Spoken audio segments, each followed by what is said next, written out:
Hello दोस्तों, आज विस्तार से हम महाराणा प्रताप और अजीत सिंह राठौड़ यानी कि अमर सिंह राठौड़ के बारे में विस्तार से अध्ययन करेंगे। महाराणा प्रताप के बारे में एक बहुत रोचक, बहुत ही आनंददायी कहानी सुन लीजिए। उसके बाद में आपको इनके बारे में संपूर्ण याद हो जाएगा। महाराणा प्रताप जो मुगल सम्राट था अकबर, उससे 2 साल बड़े थे। यानी कि महाराणा प्रताप का जन्म 1540 में हुआ और अकबर का जन्म 1542 में हुआ। महाराणा प्रताप महाराणा उदय सिंह के बड़े पुत्र थे। इनकी माता का नाम जयवंता बाई था। महाराणा प्रताप का जन्म कुंभलगढ़ दुर्ग के अंदर बादल महल में हुआ था, जो पूछा जाता है बार बार में। उदय सिंह की एक अन्य रानी थी। उस रानी के एक और पुत्र हुआ जिनका नाम था जगमाल। तो महाराणा उदय सिंह जो महाराणा प्रताप के पिता थे, तो महाराणा उदय सिंह जगमाल को सिंहासन देना चाहते थे, लेकिन बड़े पुत्र महाराणा प्रताप थे। इसके बाद में महाराणा प्रताप का विवाह भी 1557 में अजबदेव पवार के साथ हो गया और 2 साल बाद में ही 1559 में महाराणा प्रताप और अजबदेव पवार के अमर सिंह पैदा हुआ। इसके बाद में महाराणा प्रताप के पिता उदय सिंह की मृत्यु होली के दिन 1572 में गोकुंदा में हो गई और उदय सिंह का दाह संस्कार भी गोकुंदा में किया गया। इसके बाद में जगमाल जब मेवाड़ का महाराणा बनना चाहा, तब वहाँ के सरदारों ने महाराणा प्रताप को महादेव की पहाड़ी पर ही राज तिलक कर दिया। इस तरह से महाराणा प्रताप 1572 में शासक बन गया और जगमाल को वहाँ से राजगद्दी से अपदस्थ कर दिया। इसी समय 2 वर्ष पहले ही अकबर ने राजपूताना में आकर नागौर में 1570 में दरबार लगाया था। इस दरबार में अकबर ने राजस्थान के जितने भी राजपूत शासक थे उन सबको अपनी तरफ मिला लिया था। तो महाराणा प्रताप को भी प्रस्ताव भेजा।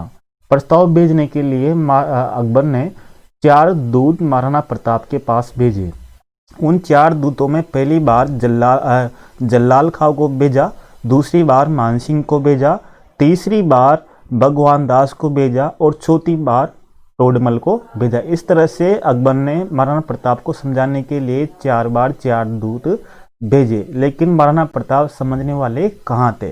तो उन्होंने कहा कि जब तक मैं राजा हूँ तब तक मैं अकबर की अधीनता स्वीकार नहीं करूँगा। तब अजमेर में आने के बाद में अकबर ने महाराणा प्रताप को बंदी बनाने की योजना बनाई, लेकिन इस योजना में वो असफल रहा। इसके बाद में अकबर ने जो मानसिंह यानी कि बहुत वफादार सेनापति थे मानसिंह, तो अकबर ने मानसिंह और आसफ खां को सेनापति नियुक्त किया। मुख्य सेनापति मानसिंह थे, तो मानसिंह को अकबर ने महाराणा प्रताप के विरुद्ध भेज दिया।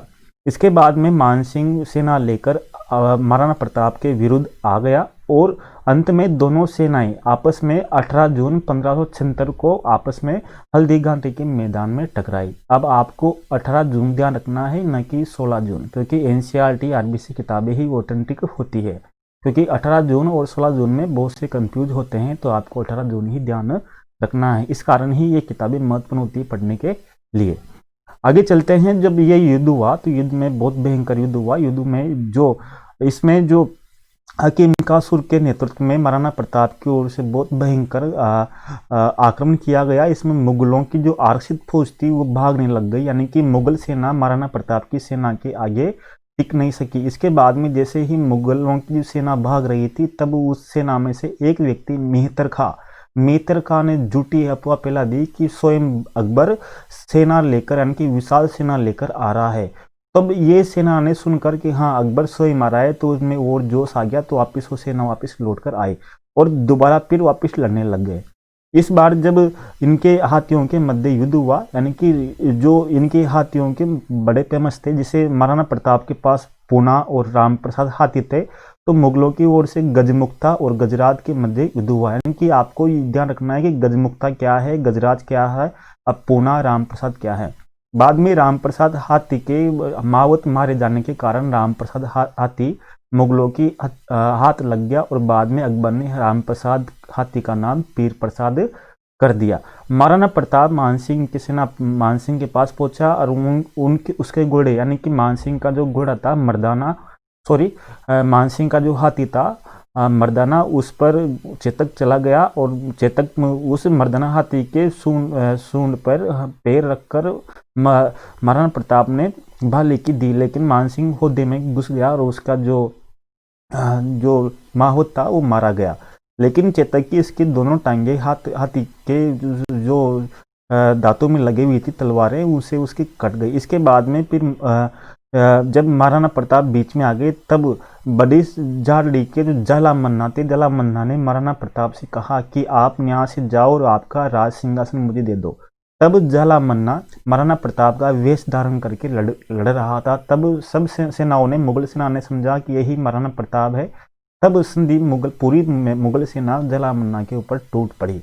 इसके बाद में महाराणा प्रताप चेतक के साथ बाहर निकल गए, और लेकिन चेतक घायल होने के कारण वह आगे जाकर जो चेतक था वो एक नाले को पार करते हुए बलीचा गांव में शांत हो गया। उसके बाद में वहाँ पर शांत होने के बाद में ही जो महाराणा प्रताप का जो भाई था शक्ति सिंह वहाँ पर आ गया। तब शक्ति सिंह ने वहाँ पर महाराणा प्रताप को साथ गए। इस तरह से ये युद्ध निर्णायक रहा। लेकिन इसमें कहा जाता है कि जैसे ही मानसिंह और आसफ खां मुगल दरबार में गए, तब अकबर ने उनको बैठने दिया, उनकी ठोड़ी बंद कर दी, उनको अपमानित किया, जिससे प्रतीत होता है कि इसमें मुगल सेना की विजय नहीं हुई थी। इस तरह से महाराणा प्रताप हमेशा संघर्ष करते रहे, उन्होंने कभी भी मुगलों की अधीनता स्वीकार नहीं की। इसके बाद में हल्दी घाटी के युद्ध के बाद में भी फिर बाद में शाहबाज खां के नेतृत्व में अकबर ने महाराणा प्रताप के विरुद्ध भेजा। उसके बाद में 1580 में अब्दुल रहीम खाना खां को भी प्रताप के विरुद्ध भेजा। जब अब्दुल रहीम खाना खां प्रताप के विरुद्ध युद्ध करने के लिए आए, तब महाराणा प्रताप के जो पुत्र थे अमर सिंह ने अब्दुल रहीम खाना खां के परिवार को बंदी बना लिया था। लेकिन महाराणा प्रताप के समझाने पर अमर सिंह ने उसके परिवार को छोड़ दिया। इसके बाद में 4 वर्ष बाद में 1584 में फिर जगन्नाथ खचुआ को अकबर ने भेजा, लेकिन जगन्नाथ खचुआ भी सफल नहीं हो सका। इसके बाद में फिर महाराणा प्रताप ने गुरिल्ला युद्ध के माध्यम से, गुरिल्ला युद्ध का मतलब होता है पहाड़ियों में छिप कर आक्रमण करना, तब अधिकांश मेवाड़ को जीत लिया। बाद में 1585 में महाराणा प्रताप ने चावंड को अपनी राजधानी बनाया। इस तरह से चावंड 1585 से 28 वर्षों तक मेवाड़ की राजधानी रही। इसके बाद में 57 वर्ष की उम्र में 1597 में महाराणा प्रताप की धनुष की प्रत्यंशा यानी कि धनुष की डोर खींचते समय टूट जाने के कारण उनकी मृत्यु हो गई। कहा जाता है कि जब महाराणा प्रताप की मृत्यु का समाचार अकबर के दरबार में पहुंचा, तब अकबर को जब महाराणा प्रताप की मृत्यु की सूचना मिली, तब महाराणा प्रताप की आंखें गीली हो गई।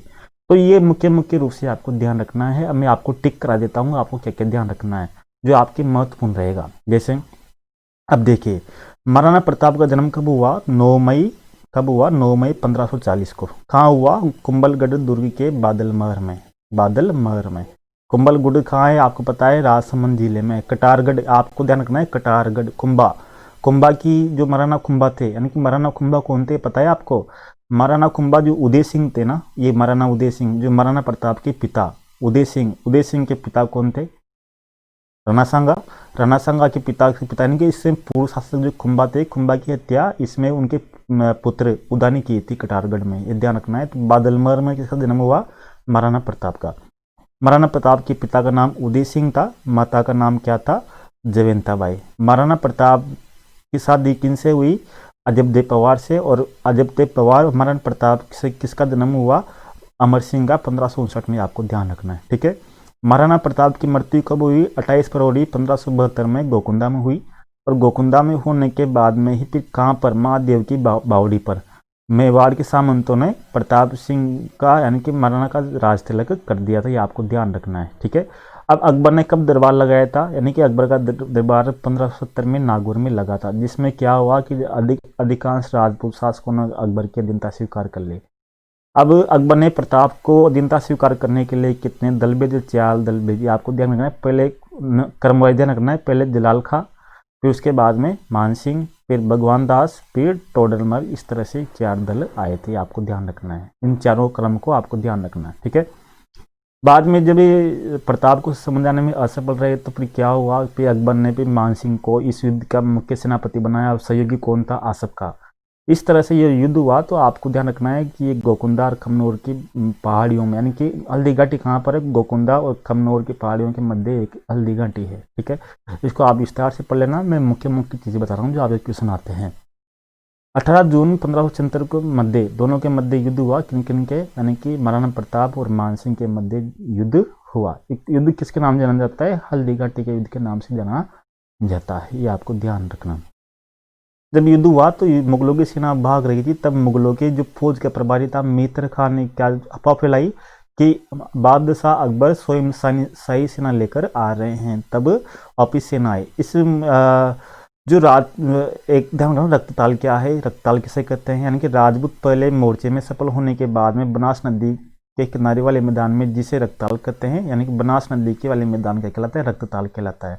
अब इस युद्ध में कौन कौन से हाथियों ने भाग लिया? यानी कि महाराणा राणा की तरफ से पूना राम प्रसाद और मुगलों की ओर से गजमुक्ता और गजराज के मध्य युद्ध हुआ। अब मानसिंह कौन से हाथी पर सवार था? ध्यान रखना, मानसिंह मर्दाना हाथी था मानसिंह के पास, और महाराणा प्रताप के पास चेतक हाथी था। ठीक है। इसी तरह आपको ध्यान रखना है कि राम प्रसाद हाथी का नाम अकबर ने फिर क्या रख दिया था? यानी पीर प्रसाद नाम रख दिया था। ये आपको ध्यान रखना है। इसके बाद में आप पूरा पढ़ी लोगे, इसमें मेन मेन चीज़ें बता रहा हूँ आपको, जो आपको ध्यान रखना है। फिर बाद में जब चेतक घायल हो गए, जब बड़ी सदी का जो जला मन्ना था उसने महाराणा प्रताप का क्या क्या किया? इनके राज चिन्ह धारण कर लिया। ये आपको ध्यान रखना है। इसके बाद में जला मन्ना शांत हो गया था। उसके बाद में आपको ध्यान रखना है कि जो महाराणा प्रताप का जो चेतक था वो कहाँ पर शांत हुआ? बलीचा गांव में हुआ। और उसकी समाधि भी कहाँ पर है? बलीचा गांव में ही उनकी समाधि है। ठीक है, आपको ये ध्यान रखना है। इसके बाद में बहुत से आए, तो आपको ध्यान रखना है कौन कौन से, इसको पढ़ लोगे तो इसमें मुगल सेना के बाद में कौन कौन से आक्रमण हुए। तो 1577 में स्वयं अकबर, फिर 77 से लेकर 69 तक शाहबाज खान ने आक्रमण किया 3 बार मेवाड़ पर, लेकिन कोई भी सफल नहीं हो पाया। इसके बाद में फिर मैंने आपको बताया था कि 1580 में अब्दुल रहीम खान कहाँ आया था, जिसका परिवार किसने बंदी बनाया था? अकबर के पुत्र अमर सिंह ने बना लिया था। ठीक है। इसके बाद में 4 वर्ष बाद में फिर मैंने आपको बताया था कि फिर मुगल सम्राट ने 5 दिसंबर 1584 में जगन्नाथ कछुआ को भेजा, जहाँ पर भी नहीं हुआ। यानी कि अब इसके बाद में फिर महाराणा प्रताप ने अपनी राजधानी कहाँ बनाई थी? 1585 में, आपको ध्यान होगा 1585 में चावड़ को, यानी कि चावड़ 1585 से लेकर 28 वर्षों तक मेवाड़ की राजधानी रहा। उस समय तक उदयपुर नहीं थी, क्योंकि उदयपुर को की स्थापना तो महाराणा उदय सिंह की थी, लेकिन राजधानी नहीं थी। उदय सिंह ने ही, यानी कि महाराणा प्रताप के पिता उदय सिंह ने 1559 में, कब? 1559 में, ध्यान रखना 1559 में किसकी स्थापना की? उदयपुर की स्थापना की थी। अब 1597 में क्या हुआ? महाराणा प्रताप की मृत्यु हो जाती है। कहाँ पर होती है? चावड़ में मृत्यु हो जाती है। ये आपको ध्यान रखना है। आज भी 8 खंभों की छतरी वहाँ पर स्थित है, ये आपको ध्यान रखना है। ठीक है, ये आपको याद हो गया होगा। उसके बाद में आपको ये भी ध्यान रखना है कि अकबर क्या हुआ, यानी कि विदेशी इतिहासकार, यानी कि राजस्थानी इतिहास का जो पिता है, कौन है राजस्थानी इतिहास का पिता? Colonel James Tod. यानी कि कर्नल जेम्स टोड ने ही राजस्थान का नाम दिया था, इन्होंने नहीं दिया था। और साथ में आपको ध्यान रखना है राजस्थान के इतिहास का पिता कौन कहलाता है? Colonel James Tod. Haldi Ghati के युद्ध को थर्मोपल्ली, यानी कि मेवाड़ की थर्मोपल्ली किसने कहा? कर्नल जेम्स टोड ने। और दिवेर के युद्ध को क्या कहा? मेवाड़ का मैराथन। यानी कि मेवाड़ का मैराथन कौन सा युद्ध कहलाता है? दिवेर का युद्ध। और मेवाड़ की थर्मोपल्ली कौन सा युद्ध कहलाता है? हल्दी घाटी का युद्ध। हल्दी घाटी का युद्ध कब हुआ? 1576 में, ध्यान रखना है आपको, 1576 में। और दिवेर का युद्ध कब हुआ? 1582 में, आपको ध्यान रखना है। ठीक है, ये 1582 में आपको ध्यान रखना है।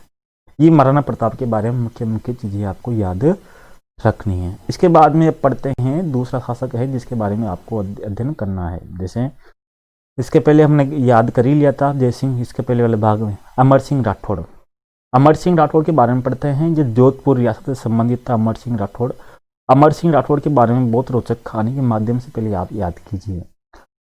जोधपुर के शासक गज सिंह के 3 पुत्र थे। 3 पुत्रों में से पहला सबसे बड़ा पुत्र था अमर सिंह, दूसरा था जसवंत सिंह, तीसरा था अचल सिंह। अचल सिंह की मृत्यु हो गई थी। बाद में महाराणा गज सिंह थे, गज सिंह पर एक पासवान का प्रभाव था, उसका नाम था अनारा। यानी गज सिंह पर एक पासवान का, किसका था? अनारा का। तो अनारा के बहकाव में अगर गज सिंह ने अमर सिंह को राजा नहीं बनाया, किसको बनाया? जसवंत सिंह को बना दिया। बाद में अमर सिंह को देश निकाला दे दिया और अमर सिंह कहाँ चला गया? यानी कि शाहजहाँ के दरबार में चला गया। वहाँ पर शाहजहाँ ने अमर सिंह को राव की उपाधि दी। अमर सिंह बहुत दिनों तक शाहजहाँ के दरबार में नहीं पहुंचा। तब शाहजहाँ ने उनसे पूछा कि तुम दरबार में क्यों नहीं आए? तब उन्होंने कहा कि तुम जुर्माना अदा करो। तब उन्होंने कहा कि मेरे पास जुर्माना कुछ भी नहीं है, जुर्माना मेरी तलवार ही है। तब जुर्माना वसूल करने के लिए शाहजहां ने किसको भेजा, सलावत खां को उसके पास भेजा, लेकिन फिर भी अमर सिंह ने जुर्माना नहीं भरा। जब अमर सिंह राठौड़ शाहजहां के दरबार में पहुंचा, तब सलावत खां ने अमर सिंह राठौड़ से कहा कि गवार, यानी कि कुछ अशब्द कहे। तब अमर सिंह राठौड़ ने बड़े दरबार में क्या किया, यानी कि बड़े दरबार में सलावत खां का सिर अलग कर दिया।